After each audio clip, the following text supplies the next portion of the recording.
on peut rester sur l'image du président Giffard. Lui, en 1860, c'est lui qui signe les droits avec le Vatican, le concordat qui permettra désormais à Haïti de décider de qui va gouverner.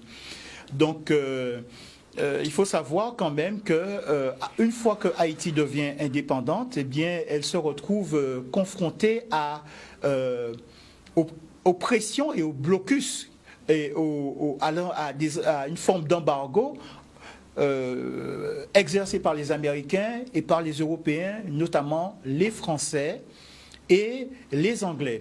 Donc, la seule voie de salut qu'ils ont pu trouver, c'est de se rapprocher du Vatican. Alors ici, par exemple, vous avez Toussaint Louverture, qui est l'un des grands héros de la Révolution, un des pères fondateurs d'Haïti, même s'il n'a jamais eu l'occasion de gouverner, puisqu'il sera arrêté, capturé et déporté en France. Il mourra dans le Jura, au fort de Joux.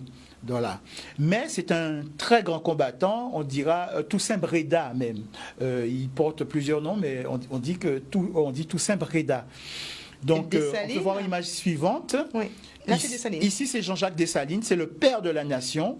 C'est lui, il faut comprendre ce qui se passe, ce qui arrive à Haïti. Lui, on peut considérer que c'est l'un des premiers panafricains. Pourquoi je le dis?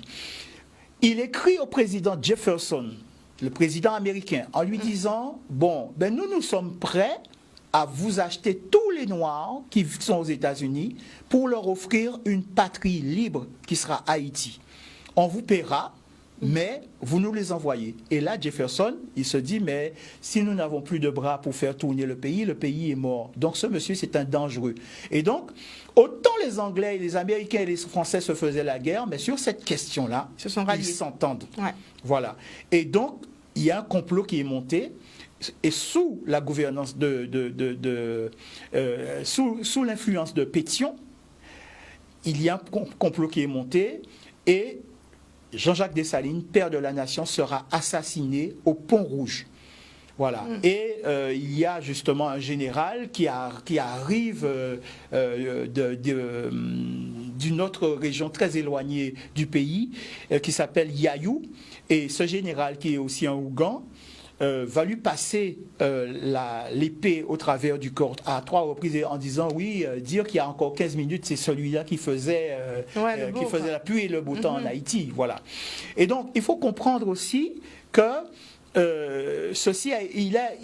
Haïti a été vu comme une menace. Okay. Pour le système esclavagiste et pour l'Europe. Et dès cet instant, ils ont commencé à la combattre.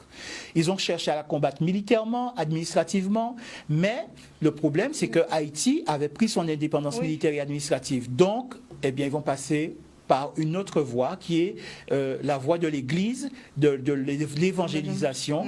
Et par ce biais-là, il va y avoir une entreprise, on peut qualifier de satanique ou démoniaque, de déconstruire, on va dire chez nous, démouner les Haïtiens, démouner l'Haïtien pour qu'il ait honte, qu'il ait un rejet de ce qu'il constitue, de sa tradition. On peut passer à l'image suivante. Oui. Alors,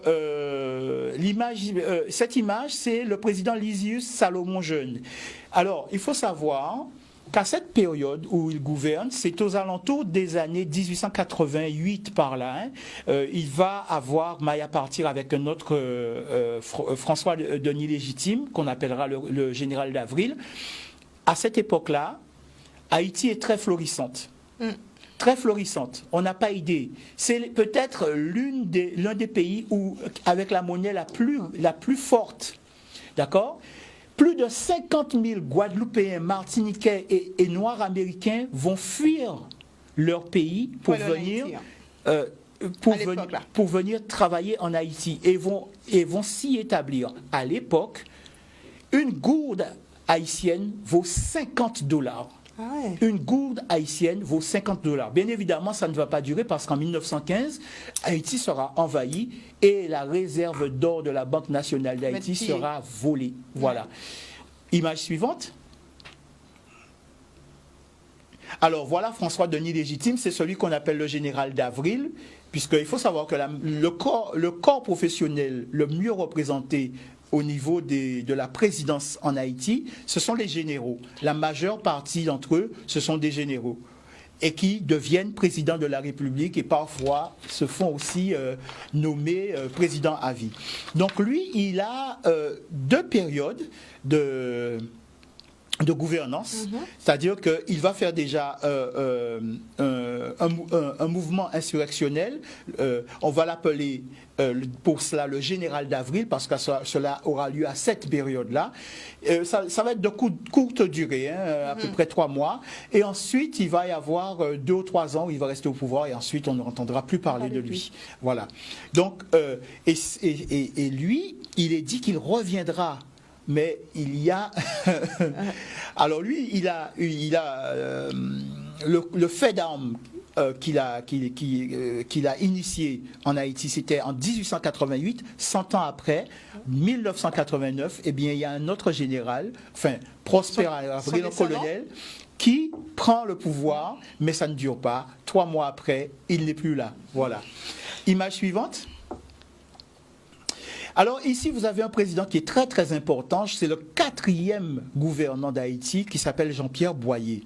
Jean-Pierre Boyer, c'est lui qui va mettre fin à beaucoup de choses. Il va veiller jalousement sur l'indépendance d'Haïti, tant militaire qu'administrative, mais que spirituelle. Il faut savoir qu'à cette époque-là, le pape envoie son nonce apostolique. Et ce nonce apostolique, qui s'appelle Michel de Glory, Monseigneur Michel de Glory, va essayer sous couvert de venir réorganiser l'Église catholique en Haïti. Eh bien, il va donner des prêches où il va dire aux gens, nous demandons aux anciens esclaves de retourner chez leur maître.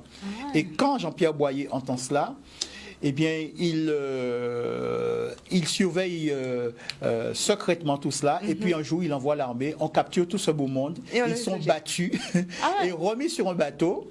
Et quand ils sont mis sur le bateau, quand on lui donne l'information comme quoi le bateau a vraiment pris la mer, quand il arrive au large, il dit « canonnez-moi ça ». Voilà. Carrément. Voilà. Après, alors...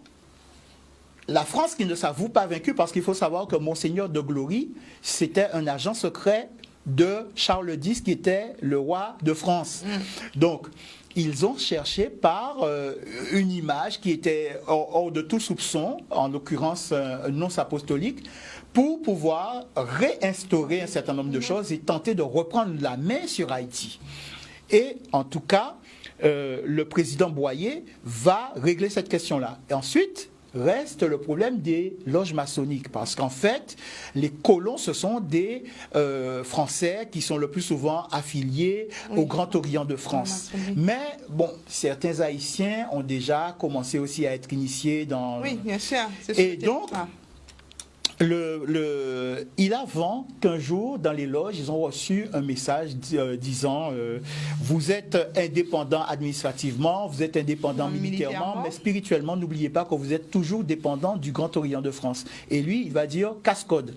C'est-à-dire que en 1822, il va déclarer la fondation du Grand Orient d'Haïti. Et donc, les loges maçonniques haïtiennes vont affirmer aussi leur indépendance. C'est-à-dire qu'on ne rejette pas l'esprit maçonnique, en tout cas à cette époque, mais il y a la volonté de manifester cette indépendance d'Haïti dans tous ces Donc la première religion devient le vaudou. Alors le vaudou est bien évidemment bien présent, puisqu'il faut savoir par exemple que la femme de Jean-Jacques Dessalines, c'était une grande mambo, d'accord, celle d'Henri Christophe aussi, d'ailleurs je crois que c'est la même. Il faut savoir aussi que beaucoup de ces présidents, à un certain moment, étaient eux-mêmes des initiés ou avaient des épouses ou dans leur entourage des personnes qui étaient... Donc, à ce moment-là, quand Jean-Jacques Dessalines crée la constitution impériale, c'est peut-être la plus avant-gardiste qui existe, parce que la question de la religion est laissée à la liberté de chacun. Il n'y a pas il n'y a pas de religion d'État. Les gens sont libres. Et c'est après, quand ils vont faire la constitution républicaine, sous pétion, que les choses vont changer et Pétion va déclarer que la religion catholique, c'est la religion de la majorité des Haïtiens. Ouais. Voilà. Mais donc, ce que Jean-Pierre Boyer a fait